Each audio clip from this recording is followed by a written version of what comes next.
सरस जल्दी करो, सारे दोस्त वहां पहुंच गए हैं। हम शादी की पार्टी दे रहे हैं और हम ही लेट पहुंचेंगे तो अच्छा नहीं लगेगा।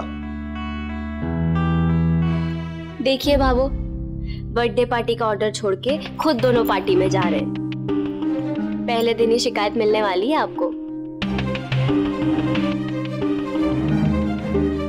सरस जी चलिए, मैं रेडी हूँ। चले चल।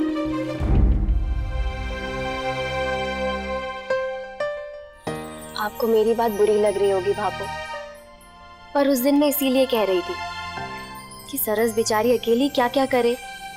अब वंश भैया के लिए मौज मस्ती ही उनकी दुनिया है। बेनी, इतने दिनों में तो सरस को मैं इतना तो जान ही गई हूँ कि वो कभी भी अपनी जिम्मेवारी से ना मुंह ना मोड़ेगी, ना ही दुकान में, ना ही रिश्तों में। क्या हुआ? बैठो। मेरा फोन नहीं मिल रहा है।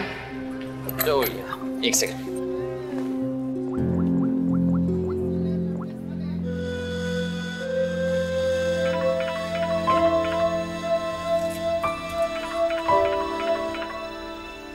ये तो दुकान पे बज रहा है।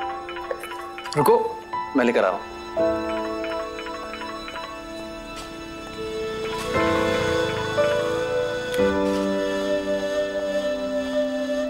मैं ला तो रहा था, आप क्यों आए? हम नहीं जा रहे। हमें हमारा पहला ऑर्डर मिला है, हमें किसी भी हाल में पूरा करना होगा। Are you mad? सबको इनवाइट कर चुका हूं। और वैसे भी ना आप मेरी बात कभी नहीं समझोगे। आप अपना ऑर्डर कंप्लीट करो, मैं जा रहा हूं।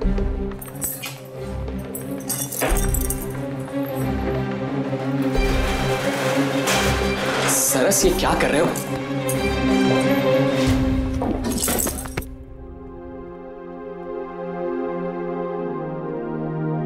दोस्त मुझसे ज्यादा करीब है। नहीं। आप मेरे बिना पार्टी करोगे?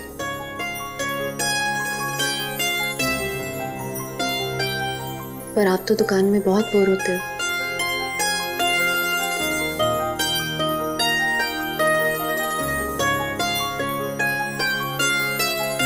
हाँ। अच्छा,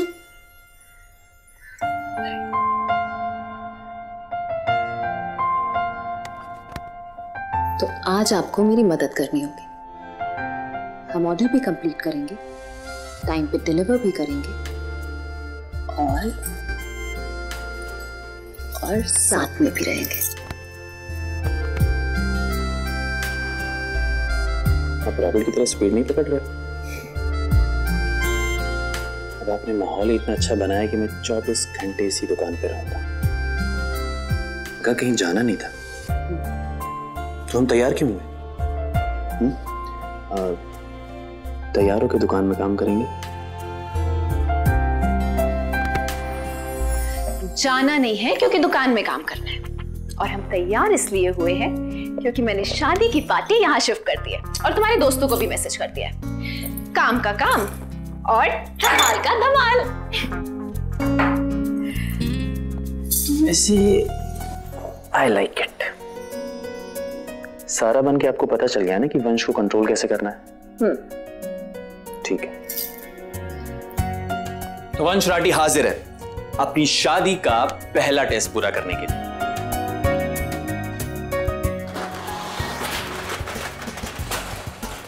आज कोई कहीं नहीं जाएगा जब तक आपका ऑर्डर कंप्लीट नहीं हो जाता। तो आप जाके जलेबियों का घोल रेडी करिए, मैं करूंगा। आप मावा रेडी करिए। देखा भी नहीं, कहा था ना मैंने कि सरस रिश्ता निभाना भी जाने हैं और अपने पति को अपने साथ खड़े रखना भी जाने हैं। खुश रहो।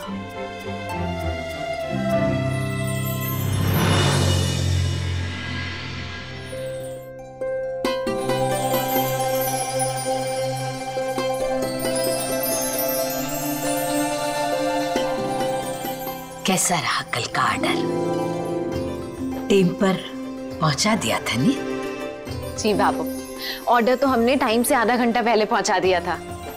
और आपको पता है, इन्होंने मुझे प्रॉमिस किया है कि ये पूरी ईमानदारी से मेरा साथ देंगे। आपके आशीर्वाद से सब कुछ बदल रहा है। हम अभी दुकान ही जा रहे हैं, आशीर्वाद दीजिए। दुकान जाने की हालत होगी तो ले जाओगी ना सरस, वंश भैया दुकान नहीं जा पाएंगे। विश्वास ना हो तो खुद आंगन में चलकर देख लो क्या हो रहा है।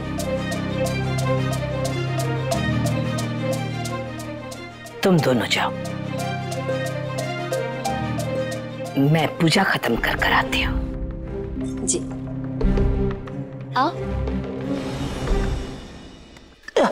अरे भाई धीरे धीरे, ये दुकान में काम कर करके ना पूरी बॉडी पेन कर रही है। धीरे। कल की बर्थडे पार्टी के ऑर्डर के पैसे आज मालिश में जाएंगे और बाकी बचा समय वो वेद के लैपटॉप में गेम खेलने में निकल जाएगा। ये आप क्या कर रहे हैं? चलिए, हमें दुकान पे जाना है। रिलैक्स सरस, ऐसे मजदूरों जैसे भागने की क्या जरूरत है? हाँ, कौन सा हम भूखे मर रहे हैं? और वेद भाई के राज में आराम से जिंदगी कट रही है। और हाँ, उनकी वाइफ ने बहुत अच्छा मालिश करती है, आप भी करवा लो। हाँ भाभी साहब, बहुत अच्छी मालिश करती है मेरी घरवाली, अभी बुलाते आ जाएगी। रुको हम फोन करते हैं। नहीं, आप रहने दीजिए और ये सब बंद कीजिए, आप जाइए यहाँ से। अरे प्रताप, आप भी दुकान चलिए। सरस आप क्या कर रहे हो? ये मुझे दुकान नहीं जाना, मेरी बॉडी पेन कर रही है। एक अदरक वाली चाय पियेंगे तो सारी सुस्ती और दर्द निकल जाएगा। चलिए उठिए। एक सेकंड। चलिए आप, ये लैपटॉप दीजिए मुझे। छोड़िए छोड़िए। एक सेकंड।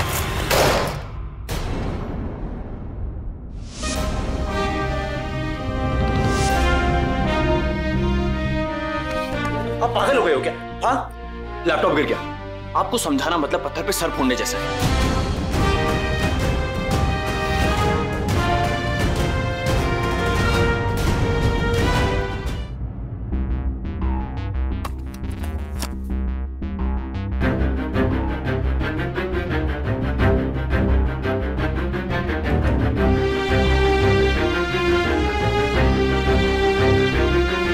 भाभी साहब, वो मुझे माफ कर दीजिए, ये मेरी वजह से टूट गया।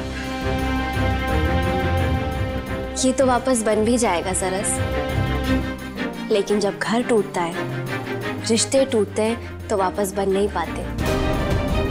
तुम दोनों के झगड़े का असर जब इस परिवार पर पड़ेगा तब क्या होगा? अब वेद हर चीज तो नहीं संभाल सकते ना, और वंश भैया गलत ही कहा है। जब वेद सब कुछ संभाल ही रहे तो आराम से रहो ना घर में। ये सुबह सवेरे उठकर झगड़ा करके घर की शांति भंग करने से क्या फायदा? भाभी साहब, इनके वेद भैया जैसे भाई हैं, इस बात का मुझे भी बहुत गर्व है। हमें उनका प्यार चाहिए, आशीर्वाद चाहिए, लेकिन वो सहारा नहीं जो इन्हें अपाहिज बनाते। हर इंसान को कभी ना कभी तो अपने हिस्से की जिम्मेदारी उठानी पड़ती है ना, और मुझे पूरा भरोसा है कि ये बात वंश जरूर समझेंगे। और अगर नहीं समझे तो, उन्होंने दुकान पर काम नहीं किया तो तब क्या होगा सरस? कोई जवाब है तुम्हारे पास? बोलो। तो हम ये घर छोड़कर चले जाएंगे। आप ये बाकी का जल्दी करिए।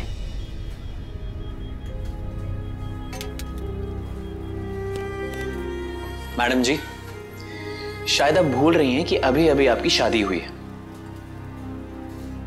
और घर पर आपका कोई बेसब्री से इंतजार कर रहा है। जानती हूँ, पर जो ऑर्डर लिया है वो तो कंप्लीट करना होगा ना। अब आप तो मेरी हेल्प करोगे नहीं, तो दोनों के हिस्से का काम मुझे ही करना पड़ेगा, इसलिए आज देर हो जाएगी। एक सेकंड, आप मुझे ताना मार रहे हैं? नहीं, सच्चाई बता रही हूँ। और आपको लगता है कि मैं आपकी परवाह नहीं करता? परवाह करता हूं, इसीलिए पूछने आया हूं। सर्दी बढ़ गई, अगर आप ऐसे काम करोगे ना तो बीमार पड़ जाओगे। मजदूर मौसम देखकर काम नहीं करता।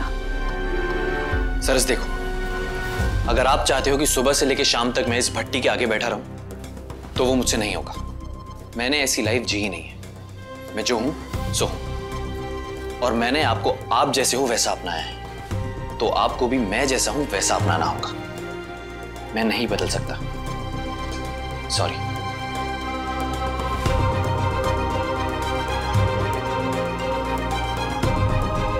आपको बदलना होगा, समय की जरूरत को समझना होगा।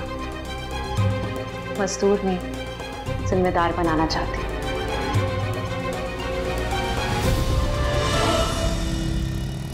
ऑटो।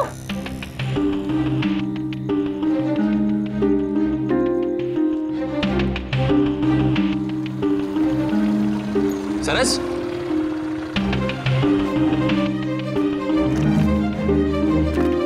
इस वक्त कहाँ जा रहे हो आप? वो बर्थडे पार्टी की मिठाइयाँ सबको बहुत पसंद आई थी, उसी से एक और ऑर्डर मिला, उसकी डिलीवरी देने है। सरस एक सेकेंड। सरस, ये इधर दो, छोड़ो, कहीं जाने की जरूरत नहीं है। मैंने कहा ना, जितना संभाल सको उतना ही ऑर्डर लिया करो। आपको एक बात समझ आती तो है नहीं। और पप्पू क्यों है? वो करेगा सारे काम। वो दूसरा ऑर्डर देने गया है, आज 3 ऑर्डर्स हैं और जब तक वो आएगा तब तक बहुत देर हो जाएगी। मुझे ये ऑर्डर बर्थडे पार्टी खत्म होने के पहले देना है। एक बात बताओ, आप दुकान की मालकिन हो या डिलीवरी गर्ल? अगर एक अकेले पप्पू से काम नहीं हो रहा है तो किसी और को हायर कर लो, क्या प्रॉब्लम है उसमें? जो भी जरूरी है बाद में कर लिया जाएगा। ये ऑर्डर मैंने अपनी जिम्मेदारी पे लिया, वो पप्पू की नहीं। दीजिए मुझे। फाइन, निभाओ अपनी जिम्मेदारी, पर मेरे ऊपर भी एक जिम्मेदारी है अपनी पत्नी की, जो कहती है कि इतनी रात में अपनी पत्नी को कहीं भी भेजना सही नहीं है। जहां भी जाना है मैं चला जाऊंगा, लेकिन एक बात आपको प्रॉमिस करनी होगी कि नेक्स्ट टाइम आप लालच में आकर इतना बड़ा ऑर्डर नहीं लोगे। जितना पप्पू संभाल सकता है उतना ही करोगे। धंधा बढ़ाने के लालच में अगर आप खुद मजदूर बन जाओ तो वो सही नहीं है। मैं आपसे ऐसा कोई प्रॉमिस नहीं कर सकती। ठीक है, तो करो अपनी मनमानी, लेकिन उसके बाद मुझसे कोई हेल्प की उम्मीद मत रखना। मांगी मैंने आपसे कोई हेल्प? सरस, मुझे कोई शौक नहीं है आपसे झगड़ने का।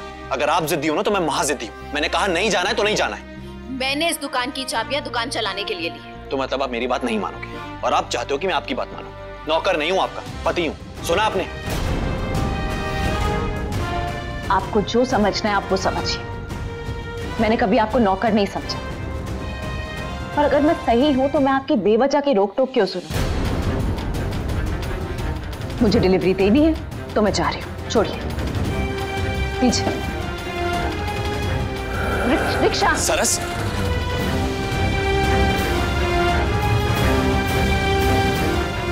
ठीक है, करो अपनी मनमानी।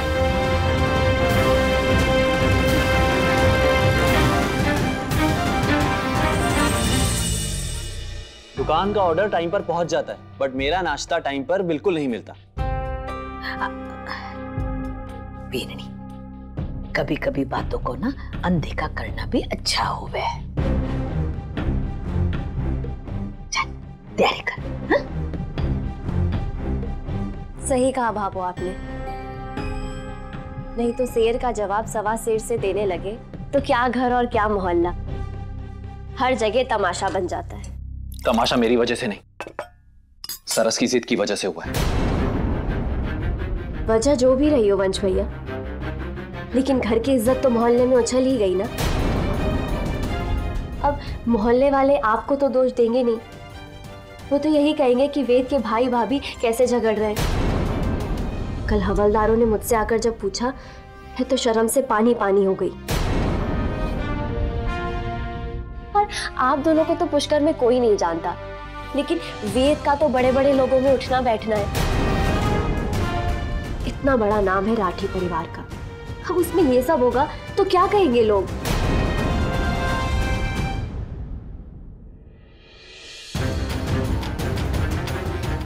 कुछ गलत कहा हो तो माफ करना भाभो, लेकिन वेद का और राठी परिवार का नाम खराब होते देख मैं चुप न रह सकी।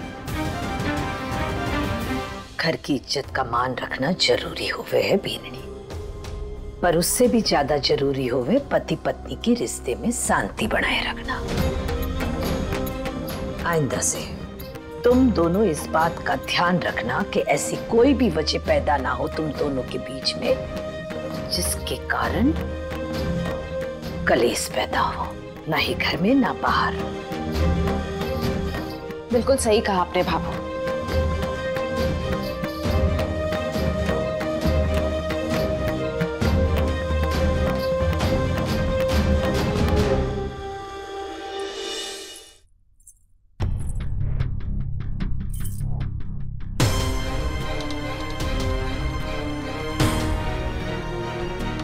जेके है बीननी। वो जिम्मेदारी जो आपने हम दोनों को दी थी।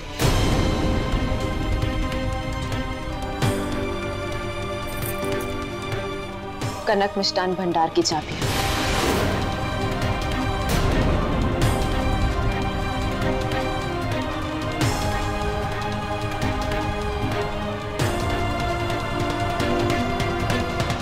आपने भरोसा दिखाया तो मुझे लगा कि शायद मैं दुकान चला सकती हूँ, पर आज एहसास हुआ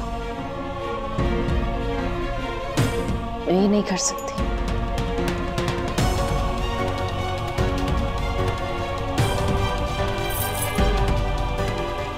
मैं हार गई भाभू।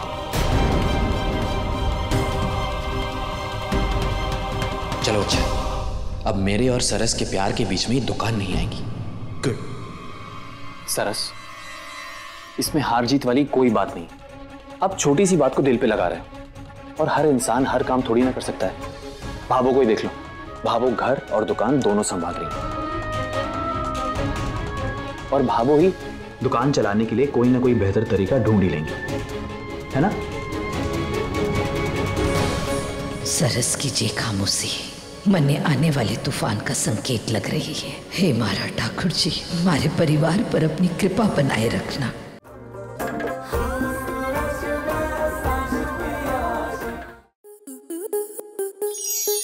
स्टार प्लस के ऐसे ही और बेहतरीन लम्हे देखने के लिए सब्सक्राइब करें हमारे YouTube चैनल को।